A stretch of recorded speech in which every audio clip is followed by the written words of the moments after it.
And this one comes from Kevin Abbott, please. Kevin Abbott. When are the right-wing media and Tories going to realise lies and smears against Corbyn no longer work?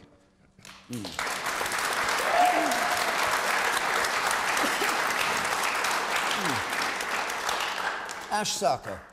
I mean, it's quite sad, really. They know that they've lost the argument when it comes to economic policy and social policy, so the Conservatives are reduced to cantering after half-baked hit pieces, which once upon a time would have gone largely unremarked on. I don't think that they're going to get it that politics has changed in this country, because that means listening to people and actually meeting some of their real concerns. But one of the things that really worries me, as someone who works in the media, is that this botched smear operation about is Jeremy Corbyn a Czech spy, does he rappel down buildings and trade state secrets or what have you, is that this was based on a single source who lacked credibility and was basically a fantasist. This really should not have made it past any quality newsroom.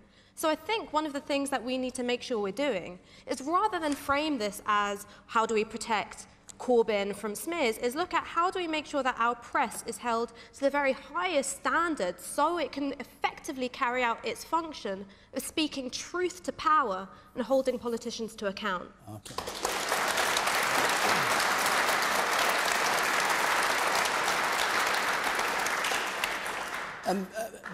Brandon Lewis, you're chairman of the Conservative Party. It was your current Defence Secretary, Gavin Williamson, who said that Corbyn met foreign spies. That was a betrayal of this country. He cannot be trusted.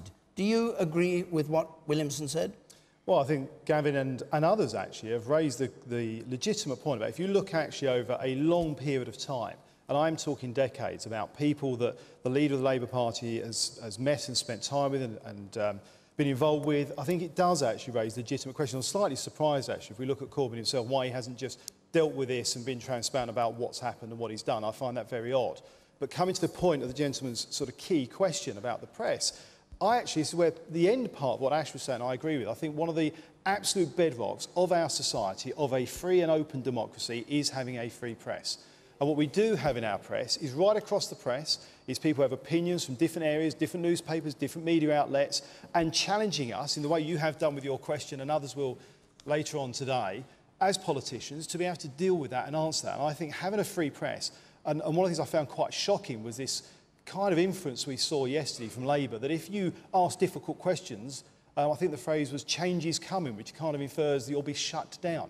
We need a free press. We need the press to be able to ask those questions and challenge politicians and people in public life. And do you stand by your fellow minister's remark that Corbyn cannot be trusted and he has betrayed this country? Well, I actually go wider than that. I actually think if you look at, as I've said, what Corbyn has stood for, things he has said, things he has voted for, things he has voted against over the years, I don't trust him to lead our country, and I don't trust the Labour Party with our economy or our country more generally.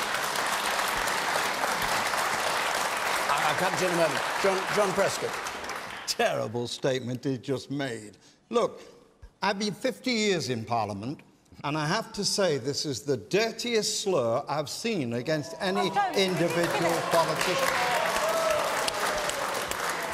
I have known Jeremy all the time he's been in Parliament, and I have to say he's an honest man who states principles, might not be agreeable to you, but has become the elected leader of the Labour Party.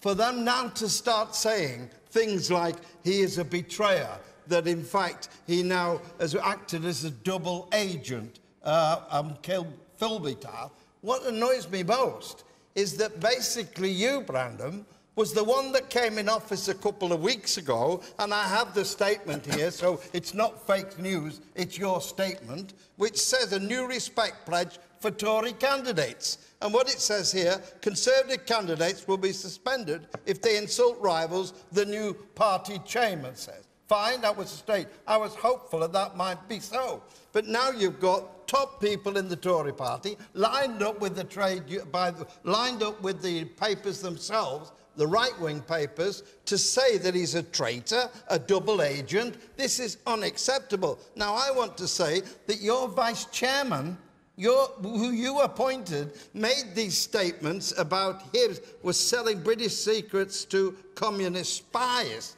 My God, there's no evidence for that. Nobody's produced any evidence. Will you now, under this new programme of a better moral standard, will you now sack your vice-chairman who said those things without evidence?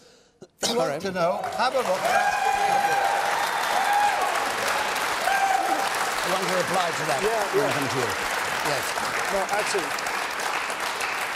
John's right. I made it very clear a few weeks ago that we should have a respect pledge. I'm absolutely shocked that the Labour Party is refusing to engage and set its own respect pledge. And there's a very big... If I just finish. There's a very big difference between having a proper, robust debate about what people stand for, what they have said, what they have done, and have been transparent about that, and personal abuse and calling for physical abuse of candidates, MPs or people in the general public, which we are seeing from the hard left and even from the shadow chancellor of the Labour Party, endorsing and repeating comments like that is not fit in British politics. And Labour need to call that out and deal with it, John. And until they do, I'm afraid it's shocking that we've got a Labour Party that won't stand up. This isn't about spies, it's about lies, and you should answer that. All right, you, sir, in the middle. Let's... Number of people with their hands up, and then I'll come to you. Yes, you in the middle there. You're going on about free press and factual information and everything, and the facts. Why are the government trying to, with the Child Maintenance Service and the Child Support Agency, trying to block everything out that's going on in that country, in the country now? It's affecting thousands of people across the country. There's free press, there's evidence, and they're leaving people in poverty, homeless, there's suicides, there's no account for that, and most of all, it's affecting the children, which is never in the press. All right, well, let's stick with the Corbyn point, though, which was the original question. Up there, over there, you. Yes. I think Jeremy Corbyn has built mistrust himself by lying to students in the belief that they will get free tuition in the last election and reneging on his manifesto promises. OK. Camilla Tomlin.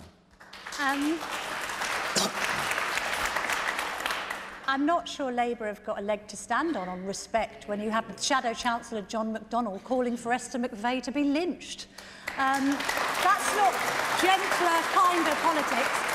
As for the worst smear ever, I would imagine that some of Tom Watson's smears that were exacerbated by believing in a fantasist called Nick, which suggested that a number of Tory MPs were paedophiles, is probably a little more serious than what's been levelled against Jeremy Corbyn, a man who has a history of being friends with our enemies.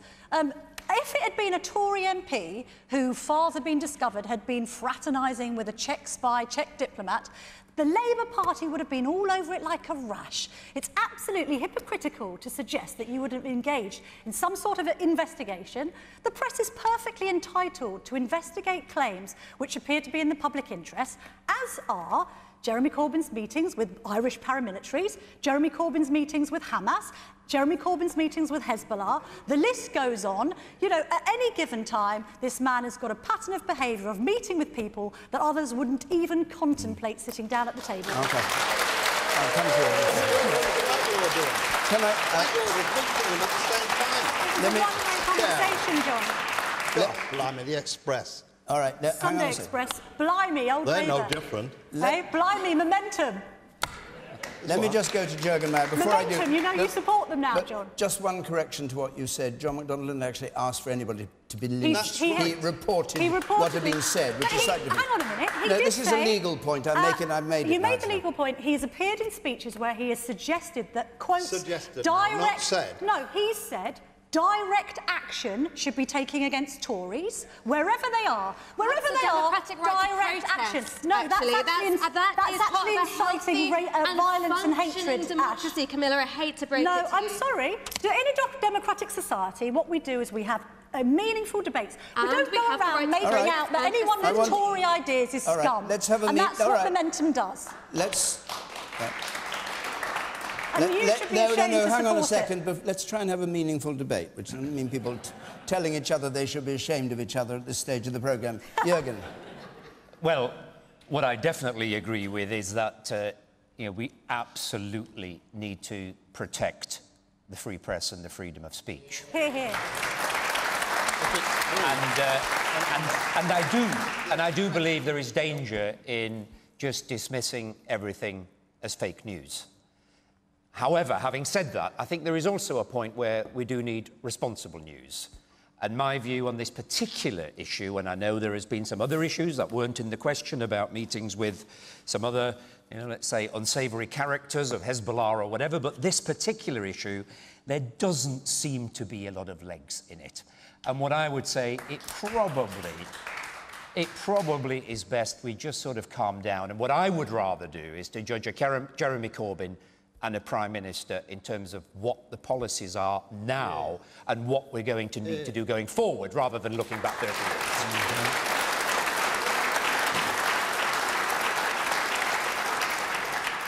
years. There was a comment from Jeremy Corbyn about this, where he said that the coverage shows how worried the media bosses are.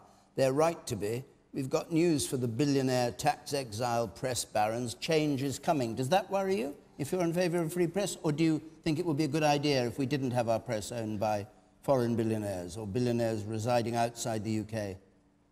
Well, look, having billions and that being overseas doesn't worry me personally at all. I have a very good conscience. Well, you've got your billions here, you mean? But look, at the end of the day, it's less about the ownership of the press. What is important is that we have a responsible and a balanced and a press which is giving us free speech and giving us the information that we need to make the right sorts of judgments, and we need less of fake news. OK, I'll come to you, Ash, in a second, but the man in spectacles there.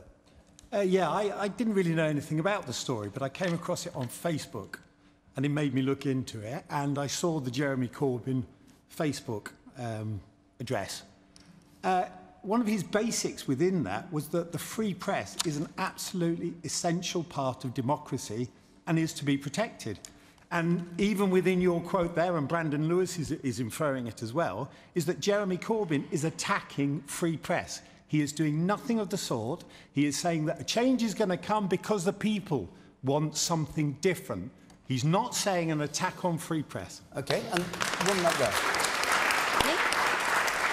The woman up there at the very back. The free press should be applauded and revered, but they shouldn't tell lies. And it does absolutely no good whatsoever when fake news, to quote the American president, is trumpeted all over the press, and certain people believe in it, a little like the fallacy that Labour is no good with money. Gordon Brown's schedule to get us out of the recession was covered by a lot of the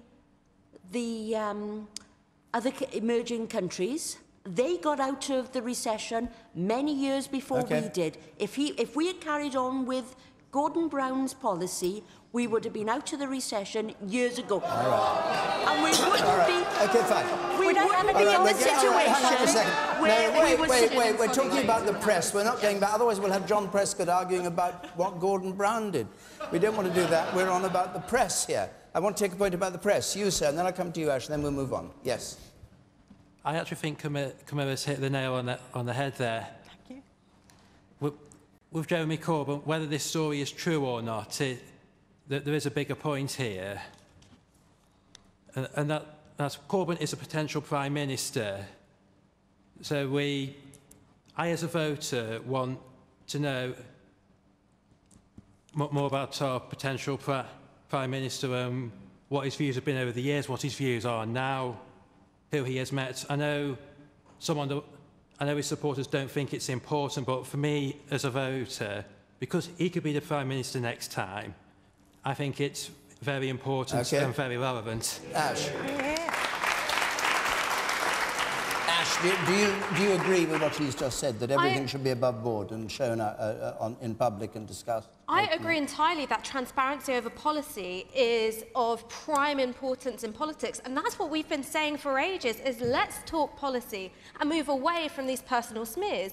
I was quite alarmed, actually, that you inferred that Jeremy Corbyn meant the free press should be shut down when he said change is coming. He's not saying that. He's saying let's take a careful look at the collusion of vested interests between press barons and the Tory party and try and unpick those interests. And what's more, if you want to talk about shutting down a free press, I would encourage you to look at your own party's history. In particular, when David Cameron sent his cabinet secretary to The Guardian and said a lot of people would like to see you shut down because of their coverage of the Snowden files. And I also wonder where your outrage was when GCHQ made The Guardian destroy laptops and hard drives as part of their coverage of the Snowden files. That's investigative journalism. That's speaking truth to power, and you guys were silent on it. Okay. Do bear in mind, when the gentleman there said, right, talking about what Comrade had said before, when you have a free debate, you talk to a lot of people. Jeremy chooses who he speaks to. But, you know, Whitelaw, the Tory Deputy Prime Minister, was talking to the IRA, as was John Major, privately and secretly, because they wanted to get an agreement. Well, I think the agreement we've got with Ireland now is quite critical and came out of those kind of discussions. But the whole attention becomes Labour, not Whitelaw or Major. All right. Thank you. OK. I'm sorry, we've got to move on because